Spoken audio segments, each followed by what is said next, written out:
Welcome back, everybody. This is Module 3 of Business Math. And in this module, we're going to focus a lot on things that apply to retail and sales and purchasing. We're going to focus on some pricing strategies. That's something that you will see if you do go into retail type business or any place really where you're buying and then reselling things. We're going to begin with trade discounts, single discounts, and then series discounts. Trade discounts are reductions from a list price that businesses use when they're selling to other businesses. Like if a Walmart is buying something to sell from the manufacturer, they may work out trade discounts between them. And you're going to learn how to calculate these on a very simple scale, okay? You're going to learn how to calculate the discounts and determine final price after one or multiple discounts are applied, because that's where it gets just a little trickier, is when they start stacking up on top of each other. But we'll just go through it step by step in the videos, and you can learn how to do that. We're going to look at cash discounts in terms of sale. Those are incentives that are offered to encourage early payment. If you get an invoice, it'll say something like 2/10. And you will learn that all that means is you get a 2% discount if you pay in 10 days. And then it'll say N/30. And all the N means is the net is due within that number of days, which in that case would be 30. And then you're going to learn how to calculate the savings that people receive when they pay early. That is a very important concept to learn if you are ever in charge of managing a cash flow in business, and you need to know how to make decisions about whether it's worth it to try to pay things off early, if it's better to hold the cash in hand for the 30 days. You need to start to kind of understand those types of concepts.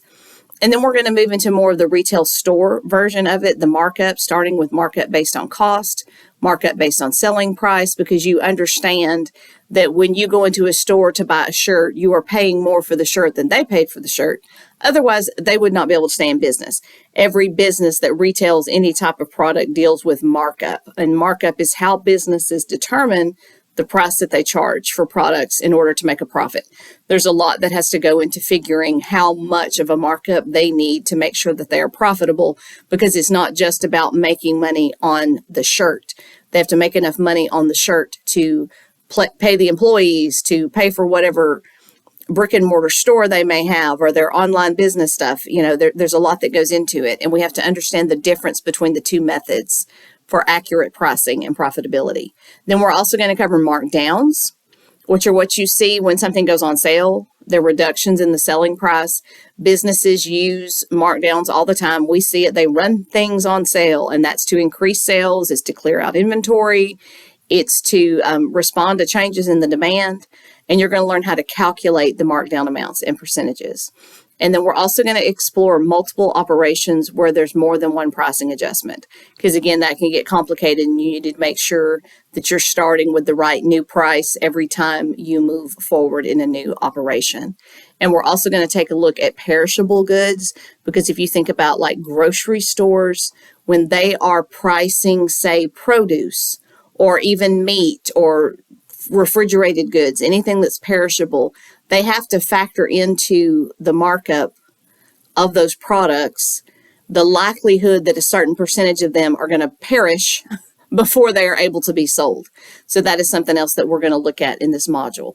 This module is going to work like every one of them will. You're going to have what would be a chapter. If it was in a textbook, then you're going to have a practice quiz. And at the very end, you're going to have your assessment, where you have two opportunities. You can use your page of notes and the calculator that is within Canvas. And that's really all I have for this week. If you guys need any help, please don't hesitate to reach out to me, and I will see you in Module 4.